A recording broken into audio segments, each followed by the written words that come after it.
right, we're rolling. Well, I'm not going to talk about that. All that other stuff. That's what everybody's talking about on TV, man. It's boring.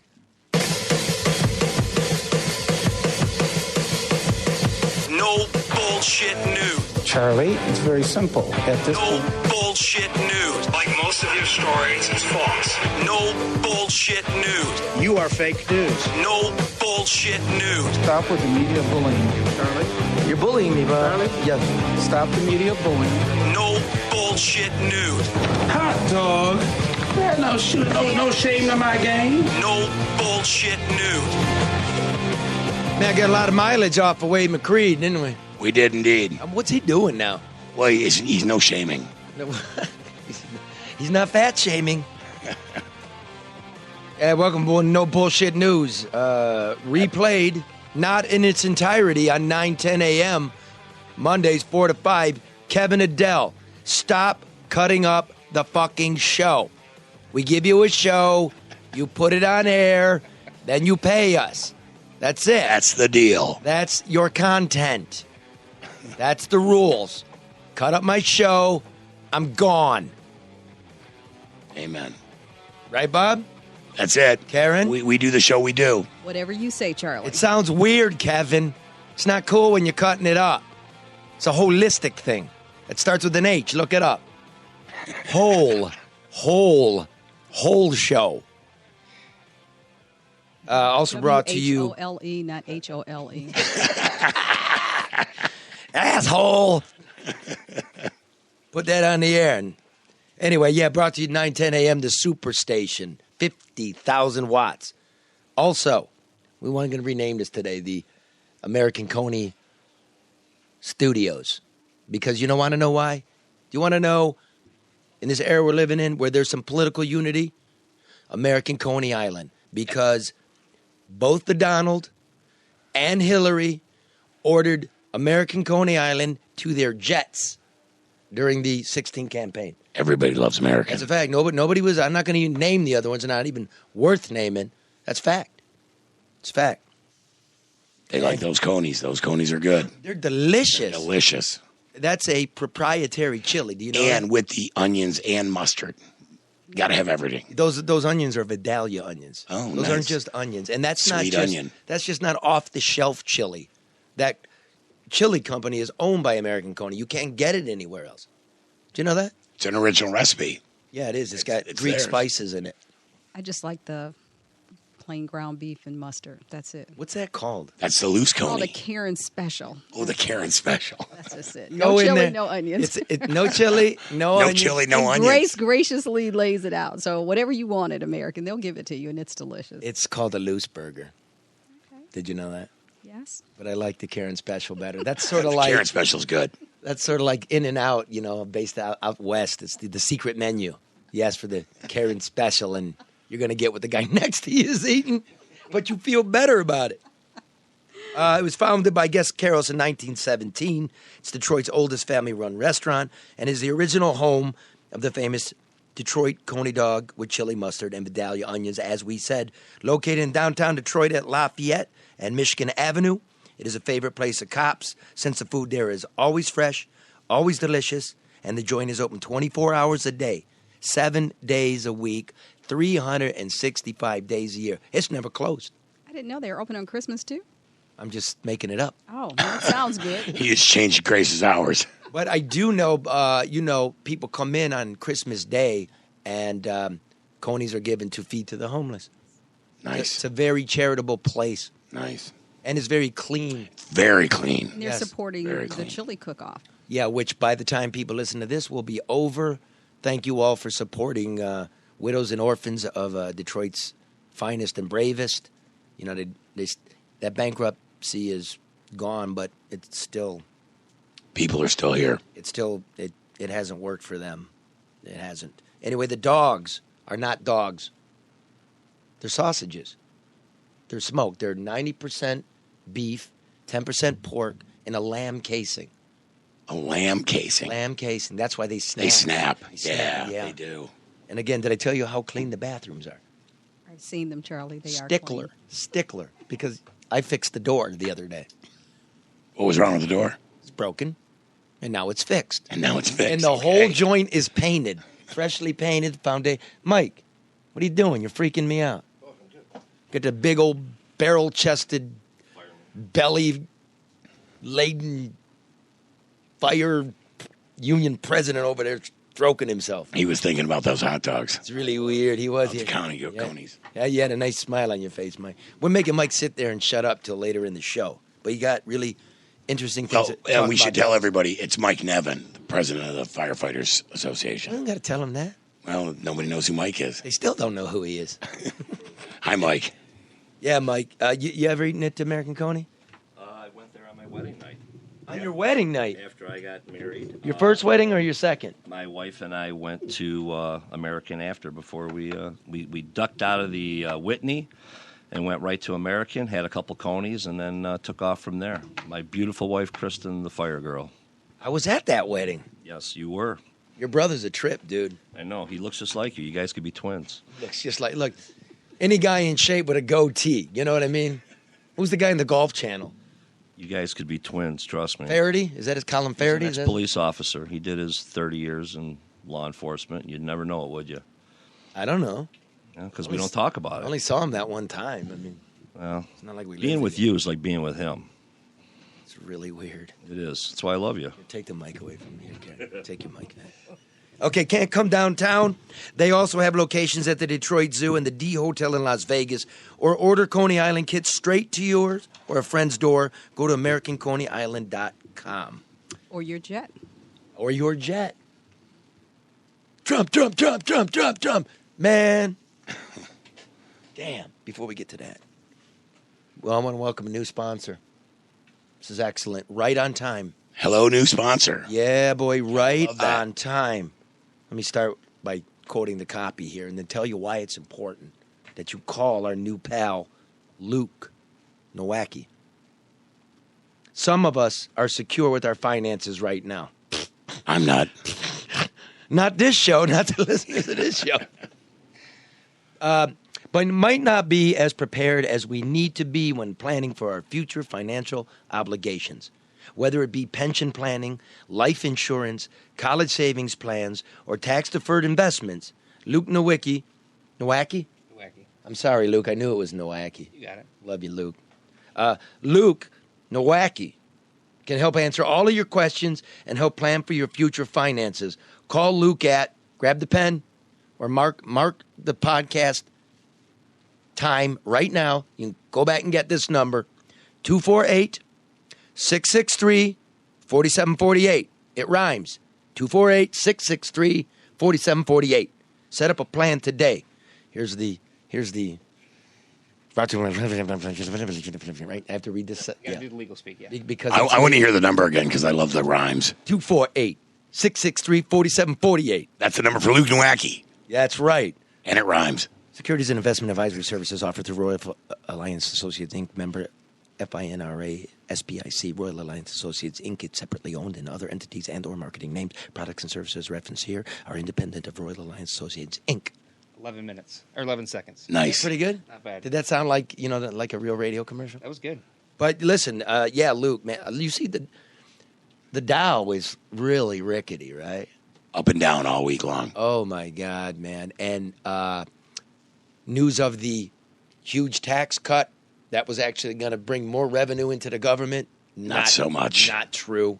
We're now up to $800 billion. I think they announced the Treasury Department was going to issue $1 trillion in debt. Next year. This year. Well, this year, yeah. 2018. Well, yeah, this last year it was up 17% from the previous year. Right. At 800. Now we're going to $1 trillion. Right? And now we're talking about cutting, I don't even like to use the word entitlements because it's not like you're entitled. You paid for the damn thing. It's called Social Security, Medicare. Medicaid. Right? They want to cut that. That's their plan all along. Well, it could be, but listen. Call Luke. Because what you think you have, probably not going to be enough. So, No, and you can't count on it. And you can't count on it from the government. But this is the other thing. People tend to think about financial planners if, in fact, they're at a certain economic level. No matter how much money you make, you can better manage your money. And True people that. have to start thinking about that. People say, I only make X amount. Well, there's a better way to manage your money. And so I want everybody to start thinking about how they can take whatever they have to take care of themselves and their families. Seriously. Too late to start. 100%. I mean, I'm a big proponent of that. You know, life insurance. You know, I get tired of people with the GoFundMe's and I don't all have kind of that. stuff. And you need to call Luke. But I mean, Does Luke do that? Luke does like. I'm gonna call Luke. He can probably point you in the right direction. Let me see if I remember his number without looking. 248-663-4748. Is that right? I think you got it. Nailed it, Luke. Thanks, brothers. Thanks for supporting no bullshit news. None. Luke's no bullshit about We the money. don't do bullshit. We don't do news that we don't participate in, that we're not part of. We're not going to talk about blackface. But what we are going to talk about, just to start the show, something. The Halloween component of black. Yeah, everybody's going berserk on it. Thank you, Karen. Thank you. I mean, it's a small thing in the sense of what's going on in our lives. Race relations, not a small thing, right? But that story going to go, what's going on, right? Here's the thing. Here's what Jon Stewart and Dave Chappelle said in an interview with CNN's Christiane Amanpour. I love Jon Stewart because he's clear. He said, quote, I think the journalists have taken it personally about Trump's attacks on journalists in the past few years. They, quote, they personally wounded and are offended by this man. He baits them and they dive in. And what he's done well, I thought, is appeal to their own narcissism, to their own ego. And the journalists stand up and say, we're noble, we're honorable. How dare you, sir? And they've taken it personally.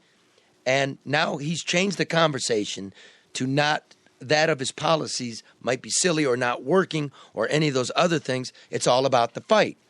It's a shit show. It's the media versus, I'm butthurt. The media's butthurt.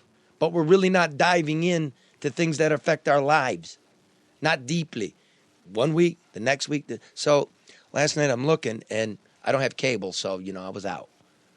Is it the immigrant caravan? That's what they're calling it. That's today's thing? That's the big freak out now? And he's going to send troops to the border? Dude, let me just tell you the personal connection. I walked the border from Mexico into Arizona 3 days and nights over the mountains. It's rugged. We're not having thousands of people come thousands of miles. By the time they get here, it'll be a couple dozen maybe. There aren't Middle East terrorists in there, no matter what he's saying. Okay? The Army's not going to shoot anybody. They're not allowed to make arrests. Shoot at people for throwing stones. That's not going to happen. They're not even allowed to have the weapons there. Right. So they're going to fix trucks and helicopters and stuff. Okay. We're going to have this big fight. It's about racism, right? And Trump is dividing the country and these poor people. But it's not racist in my mind to have sovereignty, to have a border, to have rules and regulations and a process for people to come. It's a welcoming country. Look, I know 10,000 Latinos, right? Probably met 10 I don't like. So it's not a hate thing. It's a rules thing. There's a lot of Latinos, Arabs, right? Russians. There's a lot of people trying to get in. And because a lot of people bum rushed, they're not getting in. But those rules, that process has to be consistent across the board. Or border, no pun intended. I mean, it has to be. And because it doesn't appear as though it is, that one segment of the population is more specifically targeted than others, then it appears disingenuous. What do you mean? Who's targeted more than others? Well, I mean, it appears... Central American brown people. Exactly. People of color are. I mean... Well, that's who's coming over the border. Well, I understand that. But I'm saying, so if this is a welcoming country... as it is, and there are processes, there's application, you got to take a test, you got to prove that you are quote-unquote American, whatever that is today. It needs to be consistent. Well, look, I'll say this. I know the border well. I covered the border. I walked the border.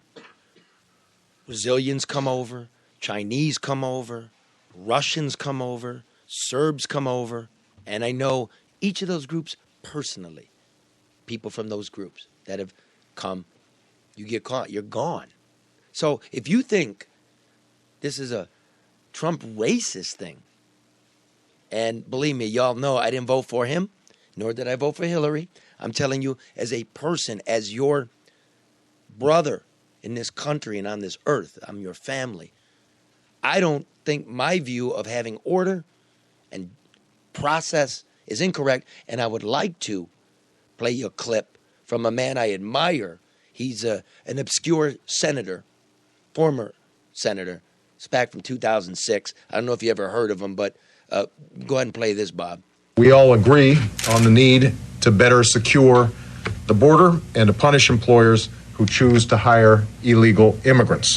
We are a generous and welcoming people here in the United States, but those who enter the country illegally and those who employ them disrespect the rule of law, and they are showing disregard for those who are following the law.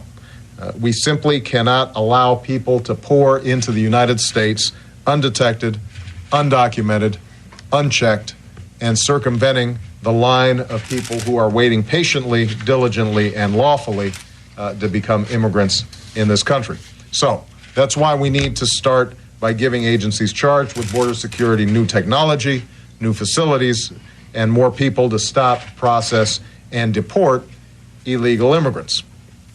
Having said that, securing the borders alone does not solve immigration management. We're going to have to better manage legal immigration in order to end illegal immigration. So I think he agrees with everything we all just said here. I think so. Now, I do want to say, what are you even sitting here for? He's just sitting there nodding his head. I agree. I don't agree. Well, you remember last week he said he was careful about saying what he really thought because he didn't want to really offend careful. anybody. Oh, now we're talking about brown people, and the white guy over here is freaking out about that now. Is that Speak it? up. Come on. Now he's flipping me off. I just want to say, Lalo, te amo. Vlad, ya lubię tibia. Okay? I mean, we got room. We do have room. Yeah, but And the America I know lets people in. the America I know lets people in. We got a lot of room in Detroit. In order. But guess We what? do. But guess what? In Detroit, as you know, we've been out, right? People were saying, what about my kids? That's great. We're looking at the whole world. What about my kid? What about my school? What about the future? We haven't done anything here. I saw the lady in Flint say it. Well, I I heard him say it in El Paso. I think we're a great enough country that we can do both. I think, let's start fixing shit for our kids. Thank you. I didn't say we had to stop doing that. There's not enough attention paid to the future of our children, and that's what's freaking everybody out. We just talked about the deficit, right? We talked about drummed up hate. I don't like it. I'm worried.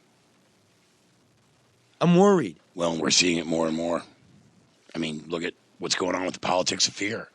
We're worried about this caravan. We're worried about they're not coming up to invade Detroit. I think I'm trying to make a point, dude. This is nothing new. Like Chappelle was no, it's saying. old. Wait a minute. The Russians baited us into being racist? That's nothing new.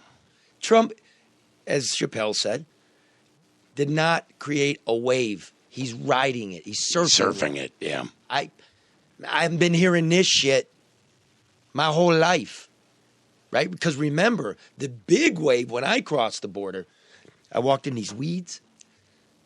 Everybody was waiting for their coyote to come, their guide. There would be groups of 100, 200. Like, it's like a bus terminal. I went with 10 people, right? Because we're going to go the long route. It was a cattle call. Was that a strategy? Because, like, you figure a big group rushes the border and, well, they might catch a couple of us, but... No, the strategy is like, that's... I don't know what the price was then, but everybody pays the price because you could do it. Because you could do it, right? And if you got caught, you come back, you do it again. And when we apprehend Central Americans coming illegally, Mexico refused to take them back. We have a treaty with Canada like that, but we don't have one with Mexico. So the caravan people are coming to the checkpoint. They're coming legally. And by international law, they're allowed to seek asylum. to seek asylum and have food and comfort here. So we're going to put them in tents. And the Germans are putting people in tents. Well, the latest news was with, we heard the president say that they're going to send 5,000 combat troops to the border or whatever.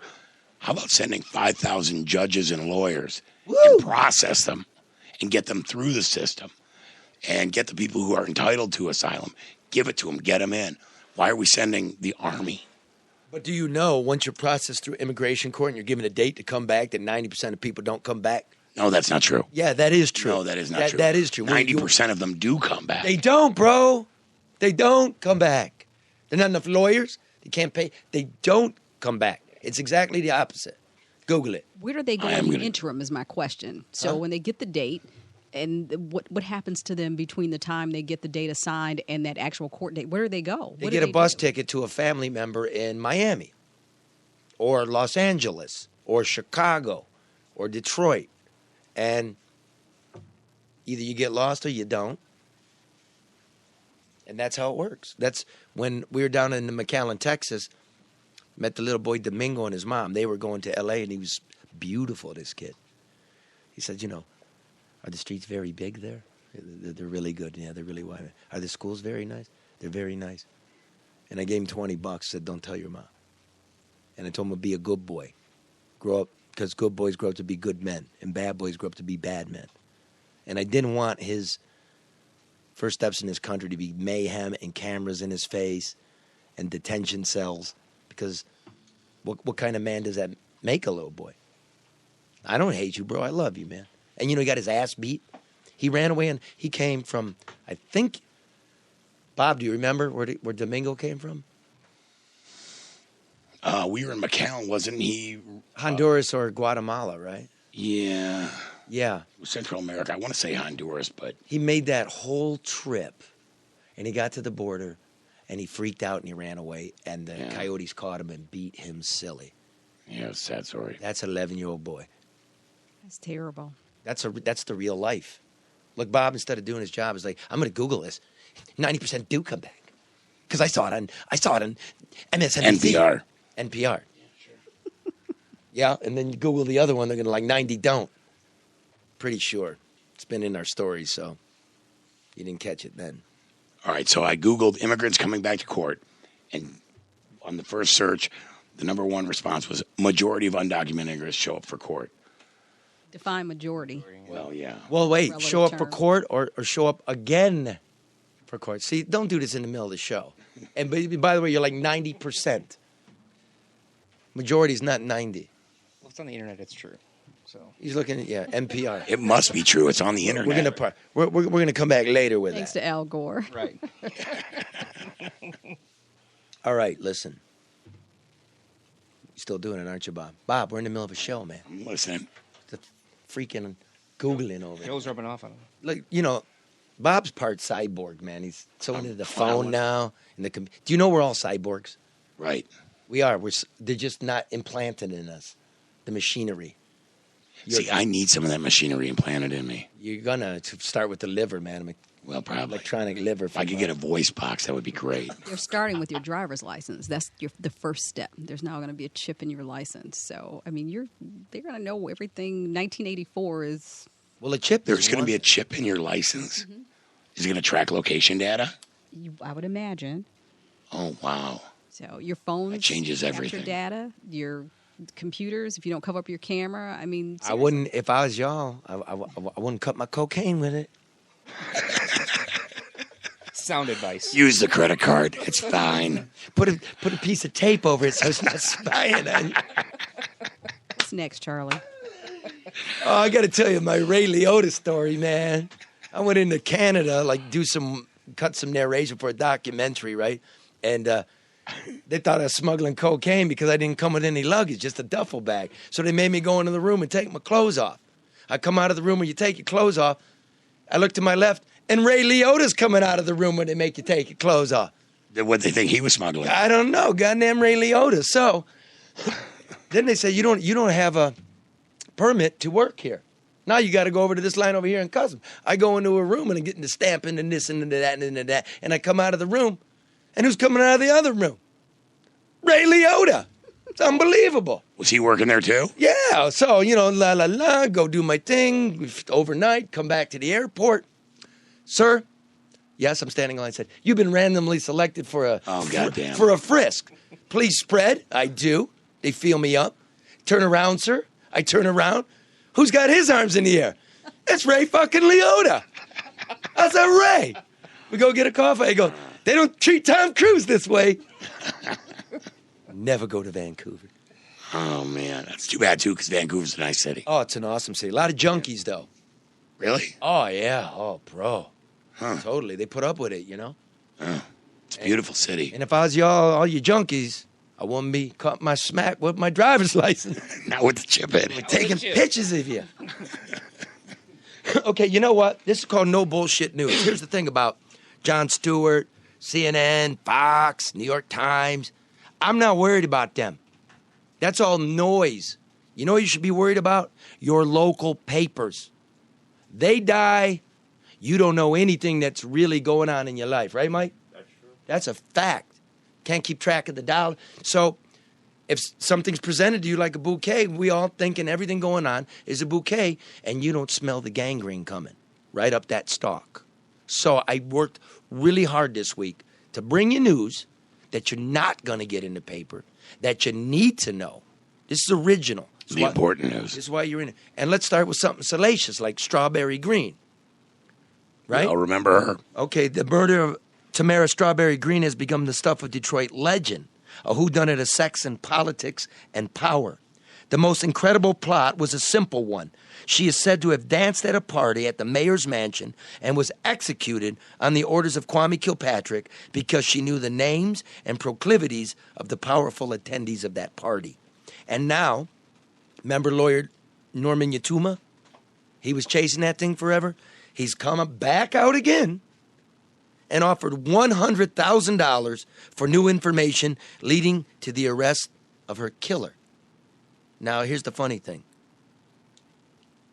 They should start by looking for the missing arrest warrant that was issued in Strawberry's murder in 2009 against a convicted drug dealer who's currently residing in the state pen for attempted murder. I know the homicide cop. He wrote it. It was given to the prosecutor's office. He said to me yesterday, it poofed. We don't know where it is. The arrest warrant? An arrest warrant, probable cause. Poof? They don't go poof. Poof. He had the case. It was my first story I wrote when I came back to Detroit a decade ago. This thing is 5 feet tall, this file. It's two dope dudes, got in a beef, some missing coke, old girl got in the middle.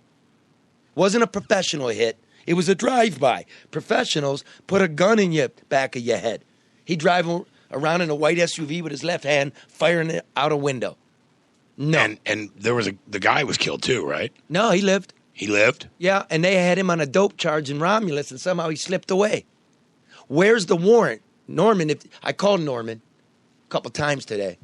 But Norman, I think, is just another one who doesn't want to deal with me because, Norman, you'll remember you, me, and the detective met at that gay bar. I picked a gay bar because I just thought it'd be an awesome place to have a Dashiell Hammett moment, you know what I mean? It would be lively. Like, oh, this is very secret. I knew this was going to be a scene in the book I'm going to write. And I'm like, let me stage it at a gay bar. YouTuber goes, is this a gay bar? And I'm like, something like that. Okay, something like that. And the homicide detective, I'm not going to give you his name. Some reporter got to do some work because this is an interesting story. Said there, I wrote it, that he would sit under oath and say so. But that's not as sexy as Kwame. His wife broke into a party. Saw her husband getting some. And beat her up. Took off her high heel and beat her half to death in front of the state attorney general. I thought it was a lamp. And then a bat. But Charlie, so why would Norman Yatuma continue to do this? I mean, I have my guesses. Go ahead, you can guess. He's a public figure. Well, no, and I'm not. I called him, but I'm saying, like, because is it convenient to continue? Like you said, this makes it interesting. This makes it sexy. This makes it, the constant. Because I saw the news story, and they drag people out and say, Kwame was the worst thing that ever happened for the city of Detroit. He becomes the easy, scapegoat for everything that anybody wants to say bad or negative about the city. Well, look, I don't know about it. Kwame sucked. Sorry, he did. He stole. He hurt kids. He did. You don't think he sucked? No, Charlie. I mean, I think there are two sides to the story. I mean, there are. Well, did he suck? I'd say not. No. That's okay. See, this is a well-balanced show. As a mayor, and that's okay. You can say that. I love now, you. It's all right. Did he do? This isn't anything to do with you. It has anything to do with him. But we've just been having conversations of late about his sentencing. Even if you don't like him, Kwame shouldn't be sitting in jail for 28 years. Not a world record. So, I'm just saying. You're right about that. So, was he the best? Did he mess up? I'm not here to try to explain or apologize, but there were a lot of things that were set forth under the Kilpatrick administration that helped to build what everybody's enjoying and celebrating today. I mean, take him out of the equation. So some of the work that was done there was good work. Well, that's true. We got ballparks and all that. Well, but some of that work was done by Dennis Archer. That's right. You got campus marshes, but the River Walk development. You've got shaking his head. The redevelopment of Eastern Market. Okay, well, stuff got done, but the dude stole. Yeah, stuff got done, but nothing points to the fact that he knocked off a hooker. Come on, how come nobody's asking that? What happened to the warrant? Because nobody knows about the warrant. Because where's the work? So, to that story. Here's the story. What happened to the warrant? That's interesting. Because there were interests involved. It's still a good story. But why is he doing this now? It's good PR because they're never going to get a tip that leads to the Kwame because it didn't happen. So it's free publicity. He did a commercial. He played again. And the media bit. He got a commercial. We're talking about it now. Norman Yatuma, what's his number? Maybe he'll advertise. Oh, we're getting a lawyer, by the way, to a good one. Go to see, we'll have a financial guy and a legal guy and a restaurant. And Kevin Adele, don't fucking cut this show up. Speaking of lawyers, Figer's got a new commercial. Have you seen that? No, we're not talking about Figer. He looks real old. Well, that's okay to be old. It's okay. It is. But he's got groovy hair. Okay, next one. Welcome back, Johnny Lawman. The feds will be back, we're told, just in time for the holidays. Federal agents and assistant United States attorneys will be finalizing details and getting statements straight from contractors in the ongoing corruption and investigation into the city's demolition program. The No Bullshit News Hour, in conjunction with DeadlineDetroit.com, has obtained, right here, internal city memos showing that not only were the mayor's people inside the Land Bank and Building Authority aware of fraudulent billings and price gouging of federal dollars by the demolition contractors, the city officials instructed the contractors on how to do it. Ooh. It's right here. Right? I can't reveal let me just read one piece from city employee to contractor. Sir, please see attached price sheet related to X and Y invoice that company Z provided to us. Please adjust your invoices to reflect the sheets. You see it right there?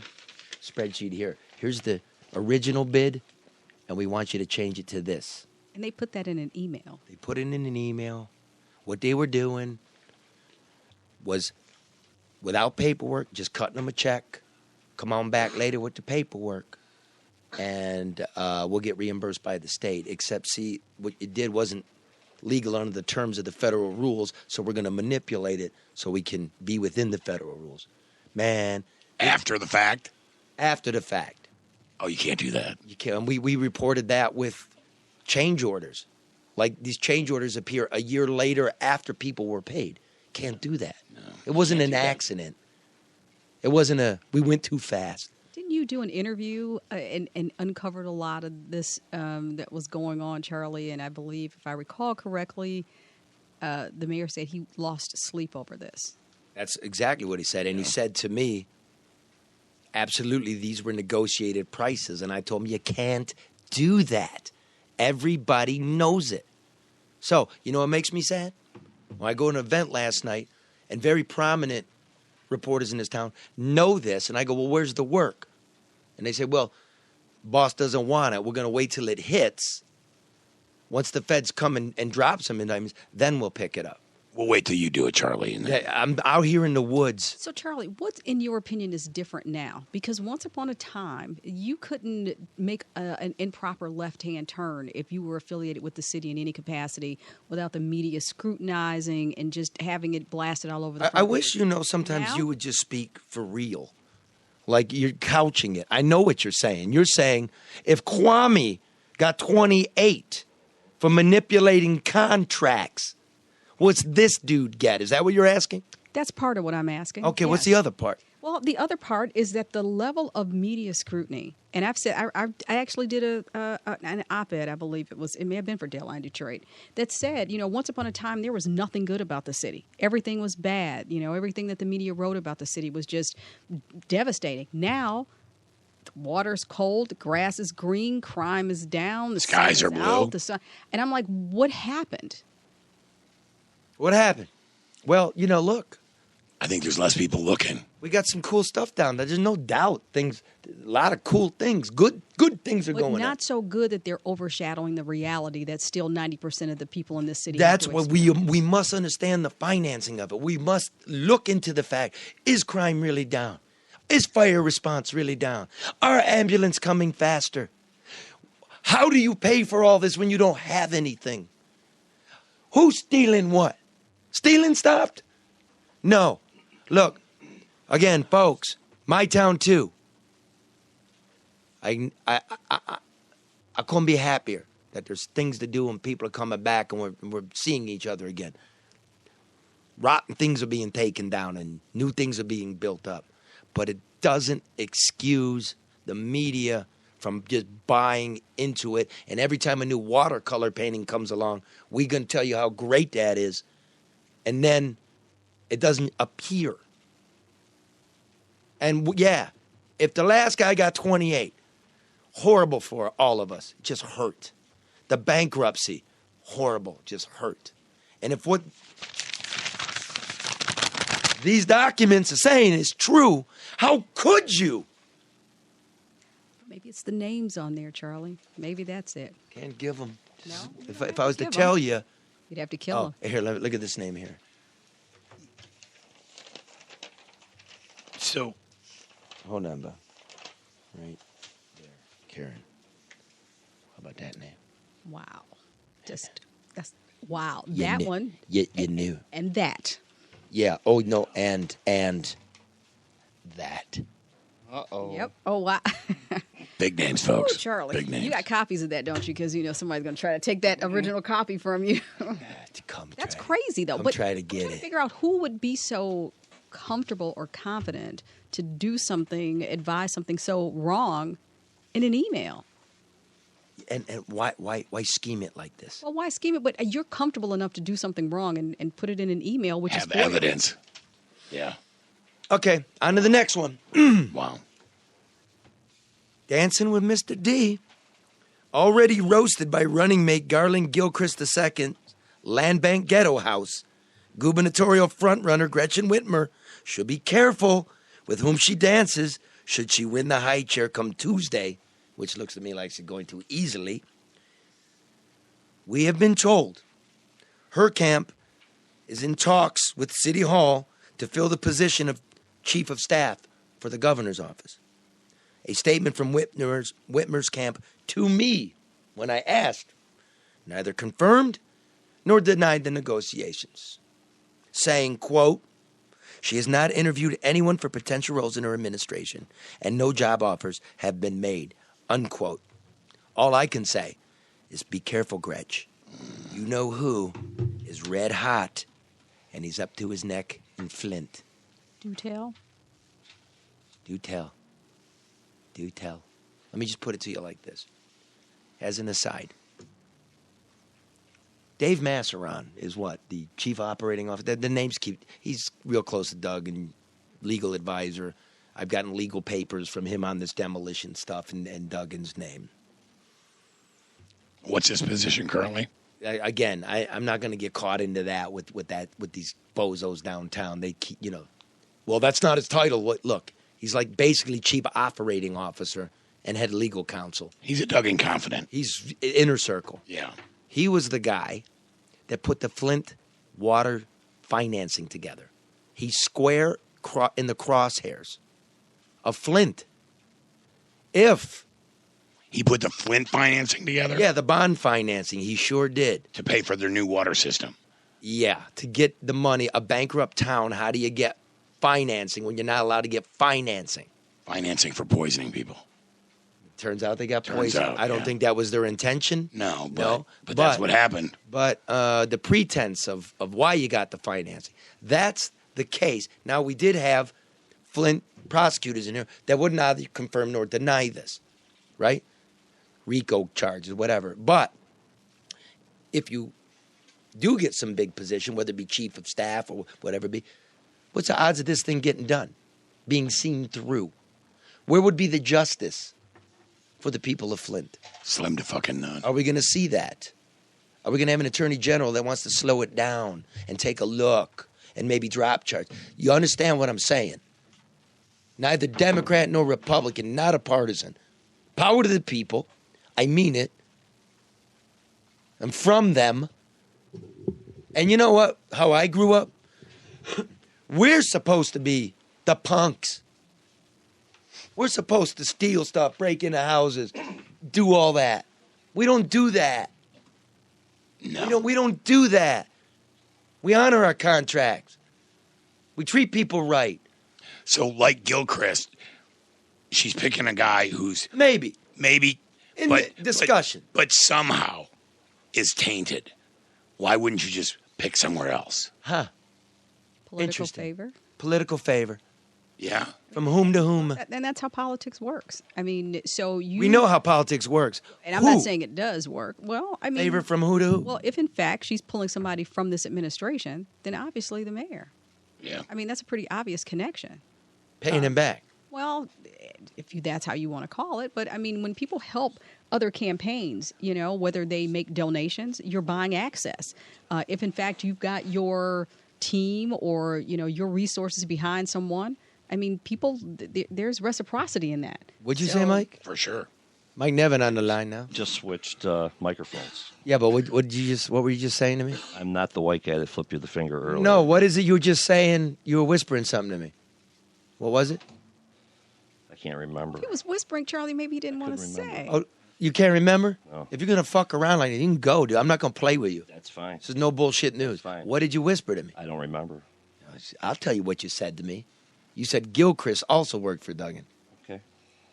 Yeah, but that's not the secret. I know. That's what I'm saying. Why are you not going to say what you say? Say what you mean. He's here to tell Well, I just sat down here at the microphone, so I'm ready to go. You're not touchable. You represent Reagan-File of the fire. That's exactly You're correct. elected by the firefighters. Right. You owe no favors. 32-year veteran. You owe no favors. I owe no favors to anybody. Absolutely not. So I've earned my uniform, my badge. Born, bred, raised city kid. Took an oath of obligation to protect and serve the public. And that goes beyond running into burning buildings and doing cardiac arrest. That means alerting the public to bullshit. now, I want to do this, and then I want to go to the last piece of bullshit. This one, liar, pants on fire. Chief of Police James Craig quietly released an internal memo this week. No more lying. Apparently, a couple of court cases are stuck in the thicket because Detroit police officers with a history of false statements and falsifying reports were key figures in those cases. And that's a no-no according to federal case law, known as Giglio. Lying cops are not allowed to testify, making them useless as cops. There are at least 100 and perhaps 200 on the force, I'm told. What those cops are still doing on the job is anyone's guess. Craig wrote, it will no longer be tolerated. So there's that. Wow. That's 5 years now. Look, I'm pro-cop. Everybody knows that. We're going to have that chili cook-off, helping their families. Man, no good cops, no good society. That's the way it goes, right? And I dig dudes that do the job and do it honestly. But the ones, there's different levels of falsifying statements. Also included in this is you told your supervisor you were on a run and you actually were at Kentucky Fried Chicken getting some lunch. They'll ring you up for that shit. Well, they should. No worries. Yeah, for sure. I wrote about Mike in my book. This man went down on a whistleblower charges twice and won twice. On my own. These are nasty, vindictive people. So those guys I know, if you're listening, I hear you. That one's bullshit. But it's a problem. When Internal Affairs is going to put 50 man-hours into looking into you, you're going to get something. Poor leadership trickles downhill. Period. End of story. And that's my concern with the fire department and EMS right now. That poor leadership and poor administration is going to trickle downhill into my department. And I don't want that. And that's why I'm putting my best foot forward to stop the bullshit and the manipulation. I'm not going to roll over for a bag of change or for a dinner. I don't want to have dinner with you or a sandwich with you. I want you to treat my people right so we can do our fucking jobs and protect the public in an expeditious manner, period. Don't fuck with our rigs. Don't fuck with our manpower. Give us what we need to protect the public, period. And that's why I'm here today. Which brings me to Devil's Night. Yeah, I was Right? out. You were out. The Motor City did not burn much. Did not. Thank you, residents, first responders, those that work in government over many decades. Residents. Did I not say residents? I don't know. You did. You Say started it, with say that. it again. I'm The sorry. people. Thank Yes. you, people. Yes. First responders. Those in government that work decades to get a handle on this. Right? Just remember- Started years ago, yes. And thank you for the rain, God Almighty. But that's good. But it doesn't solve the real problem of a lack of manpower in public safety because on Devil's Night morning, a corpse was lit on fire Again. on 23rd Street. Again. This has happened. It happened 2 weeks ago. Was this an emergency? Was this code 1? Woo, woo, woo. No. This was code 2. No lights, no sirens, no speeding. True story. Obey the stop signs. I hope to hell Take your time. that person wasn't alive when they were on fire. So, Mike, you're against that designation. I think it's retarded. Yeah, because And I mean that not in any sense to offend anyone. I Look up the definition of it. It's backwards thinking. It's mentally unbalanced. I've been on the radio. I've been on TV. I've had the international president involved. I've gone to the mayor's office twice personally. It absolutely makes no sense whatsoever. But who thinks this is a good idea and why? Well, the administration just they puked this out in August. And they actually appeared before City Council twice to explain this and try to get them to stop this while we discussed it. There was no discussions on this priorly. They ordered city administration, the commissioner and his confidants, to come in and explain it. And it's on YouTube. You should look at that explanation. Well, no, as to because why listen. It's to manipulate data. It's to make your emergency not an emergency, send less resources. It's to hide numbers. It's kind of like what the police department's doing, murders and violent crime. So under violent crime, there's 60 murders, but they're counting it as violent crime and not a murder. And they go, well, look, the murders are down. They're doing the same thing here. Well, this code 1 thing, code 1s, we only had this many code 1s. Wait, listen, But code 2s dude. I'm listening. It's not making sense. So let me stop. All right. Walk through it. It's hard to explain public safety. When the police, we all heard that 52-minute response to a 911 call. Remember that during the bankruptcy? Yeah. They stopped responding to alarms, break-in alarms, certain calls. Once they did that, magically, by just not responding, not calling them level 1s, it went down to 16 minutes. They were called CAD 40. That's great. Yeah. Garbage. Today, But they're not going to anything. the response time is about 14 and a half. Not much. 90 seconds, good, but not some miracle. Okay? So the fire department, correct me when I'm wrong, has never had that, code 1 and code 2. No. No cities have that. None. And if you are going to decide to turn off your lights and sirens, the chief in charge of that crew will make the decision, like they do in Windsor, right? Okay, guys, slow down. It ain't there, right? We've got a go easy plan. Okay, What so we do is we get resources there quick, and there's a dispatch system: commercial box alarm, stills, rescues. We know what we're doing out here. We have been fighting fires in the city of Detroit since Abraham Lincoln was the president of the United States. We know what we're doing, and there's a way to respond to the public. okay, now we're getting out ahead of ourselves because now Get back to the response times. No, I know no, where you're not- going. 'cause now- I know where you're going. firemen and women, since the bankruptcy, respond to ambulance calls, Medicals, yes. right? Yes. So now we're at that magic 8 minutes they wanted. Well, no, we're not anymore. We're at 12. No, we're close. About 11 minutes and 30 seconds. Our medical number, that the national standard or average, is 8 minutes on a medical scene. We're about 11 minutes, 11:30, the way we calculate it. And that's with City fire knows that, too. trucks showing up. That's with fire trucks? Fire and EMS. Okay. That's fire and EMS. That's all of us responding. All of us. But do you know the number? You See, know, the fire 4 truck, minutes to get water on fire. The and fi- we're about okay. 7 minutes. about 7 minutes. We're falling behind. They're falling behind. We're So a victim. Can I just say real quick? Sorry, real quick? I'll shut up now. Yes, thank you. But I got you focused. We're a victim of the city, 139 square miles. And through years and years of cuts and downsizing and turning firehouses into art studios and coffee shops and private residences, those were put there for a reason, to respond to the community's emergencies expeditiously. They weren't put there as eye candy or Christmas ornaments.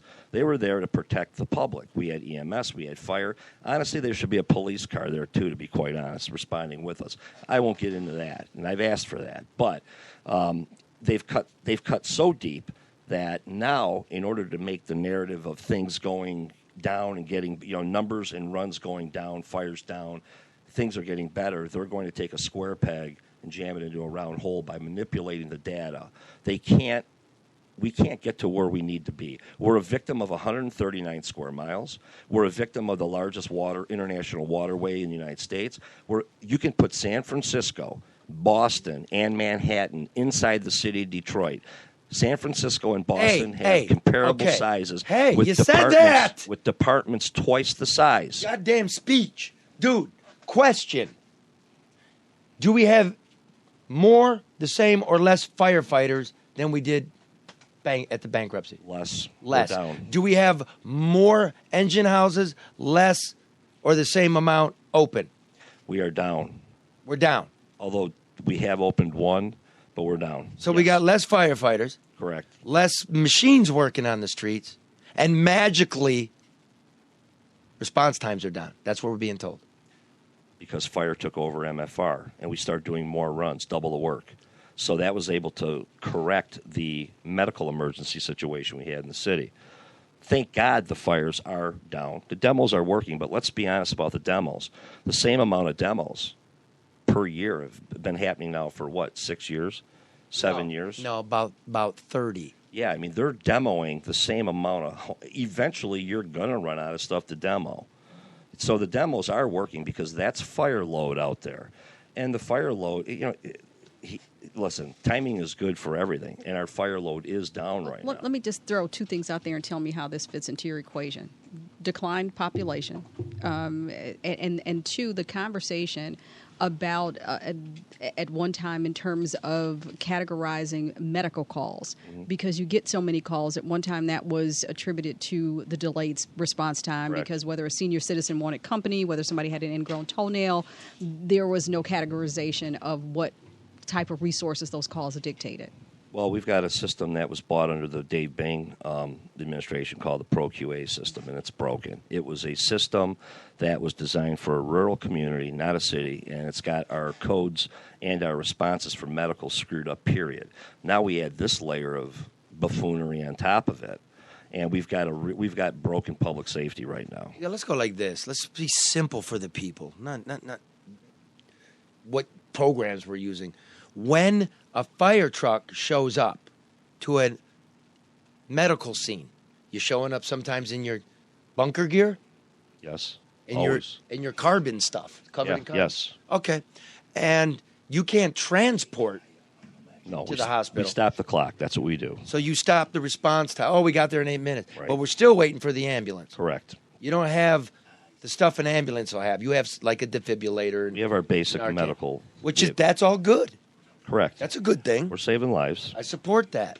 But it's stretching out fire response time, which was always good. It was about 4. When you pull fire rigs to do medical, there's holes, there's gaps. Boom. We can't fill the gaps. So you think, that's what this new system of 1 and 2, because we're only going to count priority 1s when we're counting response time. 2 is less. Right. So like a body on fire won't be counted. Nope.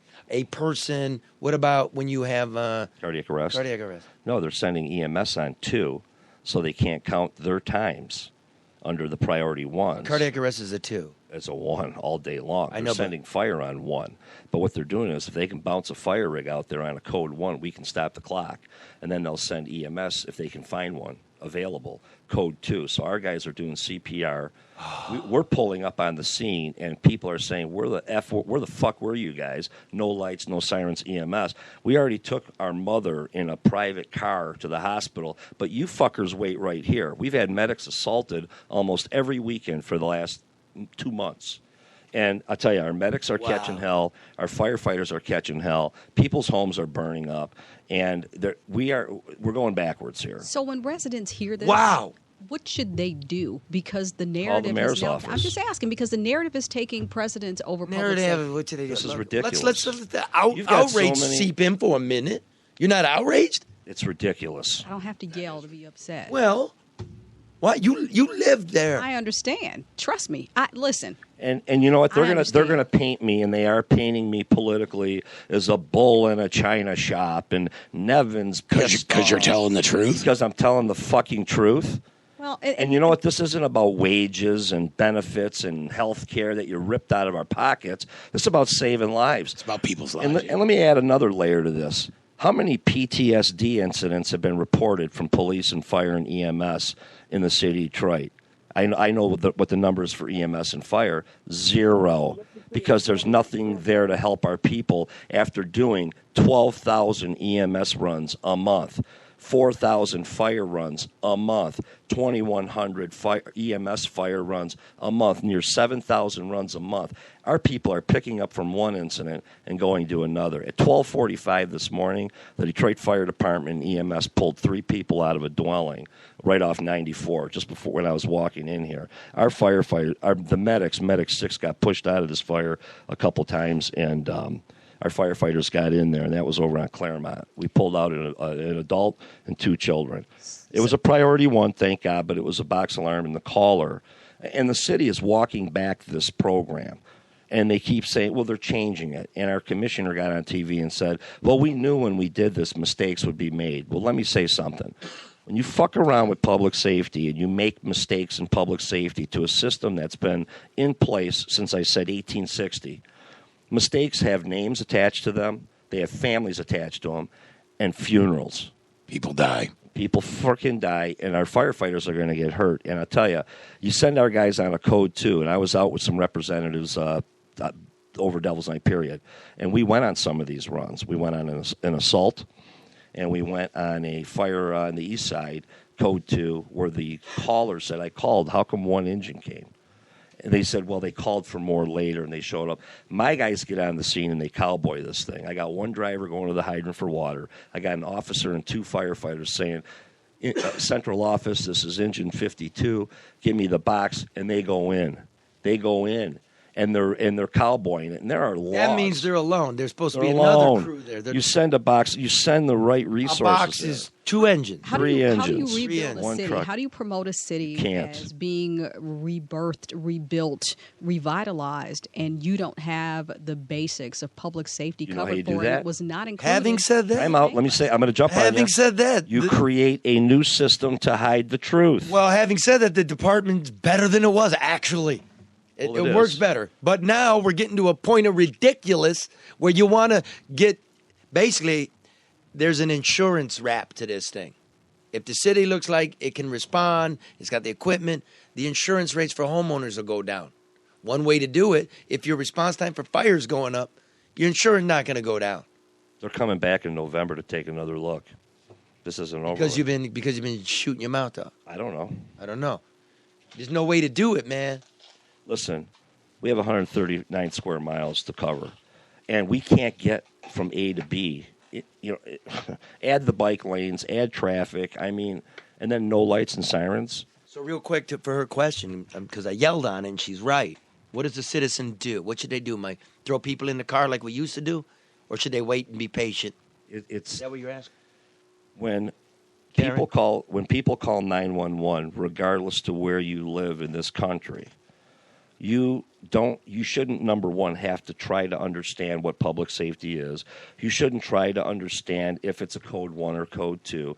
When you hit, and you're taught this as a child, when you hit 911, you know police, fire, or EMS are on the way, and that's it. And they're coming as fast as they can. And if it's the last thing you hear when you're upside down in a vehicle on 94, or you're on the 12th floor and there's smoke pouring out of every window, or you're having a cardiac arrest or whatnot, if it's the last thing you hear are those sirens on the way, you know that we're coming. And now we're being told no lights, no sirens. But what, as a resident? Call the mayor's office. Should this information make me want to do? Call the mayor's office and ask them why. That my family and my neighbors and my community and my city are safe. Call the mayor's office. Call the mayor's office. He called it a sound policy. Call the mayor's office. He called it sound policy. Let me go here. Call the mayor's office and vote. Here's what we also know. Well, on Devil's Night, where 2 political canvassers were shot, going door to door. Really? One was killed? One was killed, yeah. 2 were shot. Point being, all of this business, the towing corruption and crime statistics and, right, all the stuff not being asked. We sent Joe the intern to go find the chief of police and get your questions answered. So, here's my protege, Joe the intern.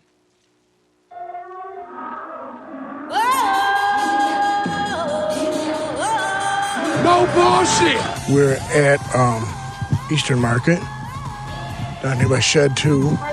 Fox 2 is got 2 guys over here setting up for Sunday morning Lions tailgate show.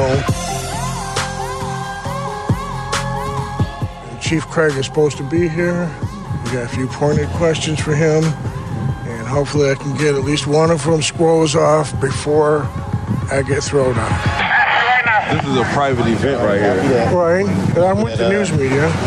Right, it's a private event though. Right, but I'm with Fox the news 2 media. doesn't want you over here. It's not up to it's Fox 2 who doesn't want you over here, right? I'm on public property. It's a public sidewalk in the city of Detroit. I don't understand. You're telling me I got to leave Eastern Market? I mean, you got these other civilians right over here, and you're not trying to talk to my manager, okay? Thank you. Talent has just arrived. Nowhere near ready for the show to go on the air, and that these security people are over here trying to push me out of the zone. No bullshit. Tell me I'm edging too close, and he's gonna have to call the cops. Oh wait, there's a dog over there on set too. There's a sign right here that says no dogs under the shed, but they got one. And I just seen a dog right over there walking around in the middle of the set like he lives here and shit.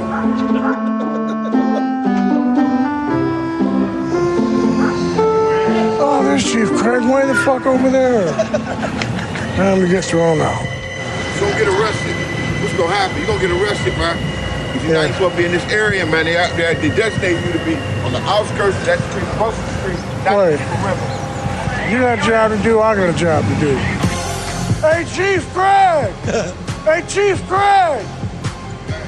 Hey, you remember hanging out with Casper Fiore and Sinbad? Hey, you think one of these indictments might be coming down for you? You gotta step back, one of these man. indictments might be coming down for you, Chief You need Craig? to step back, man. You step back on Russell Street, my man. Step on Russell, baby. Come on. Get on Russell Street, man. Come on, step on Russell, man. I see you. Step on Russell. And I respect your game, but you gotta step on Russell. I respect your game. All right. You cold-blooded with it, too.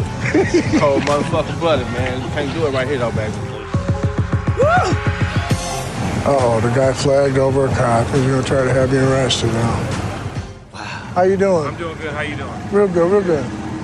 Just trying to get a couple questions with your boss over there. Yeah, he don't want to talk. Yeah, I know. That's why I got to shout the questions from across the so space they want here. his security wants you across the street. He's at work, so let him do his He's work. not at work. He's over here just philandering with the people. You're probably right. Having breakfast and cooking That's fine. shows. That's not his job. His job is to be finding that baby killer. They killed an innocent man while looking for a baby killer, but did they ever find the baby killer? Wow. Right? Don't people deserve an answer to questions like that? Damn right. Joe. Wow. Yeah. Good job, son. Yeah, that guy gives me props for like that. He said, Where's I he at? The respect your shit house? game and you're on board with it. I'm like, yeah, that made my day. But Mike Nevin, good buddy. afternoon to you, man. Big Joe, what's happening? Godspeed. I love you, buddy. You are the one that's doing God's work out here. So let nobody tell you different. I'm not afraid, Joe. You know me. We go way back. Yeah. How you like Joe's new career? He's doing pretty good, isn't he? I think he's doing great. I'm proud of him. He did a real good He's job. that was tough guy I'm proud of him. Yeah. Hell yeah, it was. You're not getting pushed around. Nope. Joe, I want to tell you something, man. We've been, playing around back and forth on the show here, and I respect you, dude. And here's the thing: you're the everyman. You are a Detroiter. You live on the Southwest Side.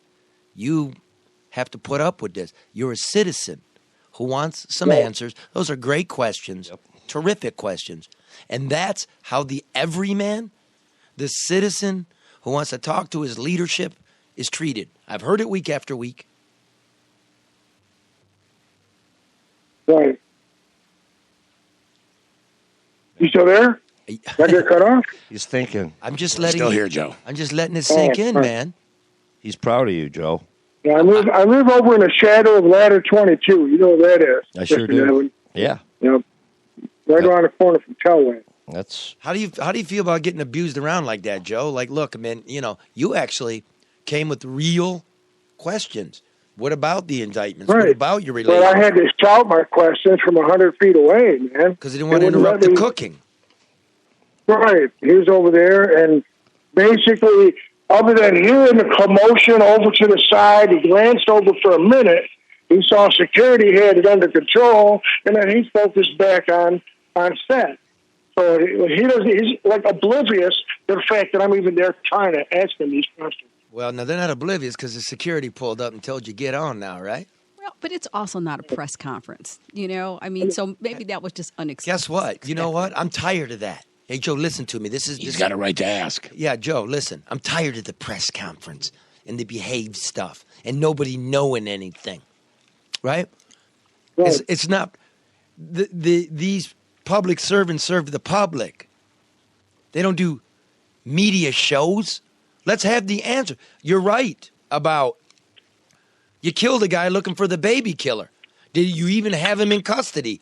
You threw a press conference. We'd like to know where it's at. Right, Joe? Right, Joe? Joe, get out of the bathroom. I'm right here, man. I'm maneuvering a ladder around. I'm still on my paying day job, hooking up lights and stuff. Changing light bulbs. Well, there's a lot more to it. The lady decided she wanted to break these off to a different circuit, so I got to run some conduit over here and mount a switch on the wall. And, that's a little bit more involved than just changing some. That means you got to plug them in. You know what? That song by Rush, The Working Man, that's his theme song. Call me the working man. Joe. Joe's a hell of a mechanic. Every week. I don't know what to do. Joe, all right, dude, listen. All right, the show's running long, so it's nice work. Did you get the makeover? Did Zany come over? Oh, God. Zany came over, yes, but the suit he brought was like really too tight. And it was taken off a dead man, wasn't it? Well, you got a dead man. Taken off a dead man. They let the dead guy wear it for his viewing. Dude, they let the dead guy wear it at his funeral, it means it was taken off a dead man, Joe. It's the best I can do. What's he got, a shirt? A shirt? It's a snappy suit, though. It's the best I can do. Anyway, Karen, what do you got for him? I gave you some advice. It's probably Joe? We sent you some audio, and it's probably some real ugly audio. Joe, Yeah. I got you 2 ties. Ah. Yes, I got you 2 starter ties. We'll bump you up to some quality ties. But I got you 2 starter ties. They're nice. Oh, yeah, thank One's you. conservative and one's a little. Let's see him. Joe, do you know how to tie a tie? Yes. Oh, good. I got a bunch of ties in the drawer. Very rarely. Oh, do I those are have an nice. adjust. I'll take this one. No. That's a starter nice, tie? Karen. Those are for Joe. Those are nice. In my opinion, but it's a nice Aaron tie. hooked These are you better up. than my ties. Those are pretty nice. Joe, you're going to like these. Starter ties are clip-on. Speaking of my no. ties, Oh, these are ties, Joe. hey guys, Not elementary ties. I mean, speaking of my ties, let's get out of here and get a drink. Hey, Bobby, take us out. Joe, we'll see you next week, man. remember to vote. All right, Remember to vote often, and remember to love one another. Vote. Vote Republican. And Joe, stop posting the show on Facebook before it airs. Joe.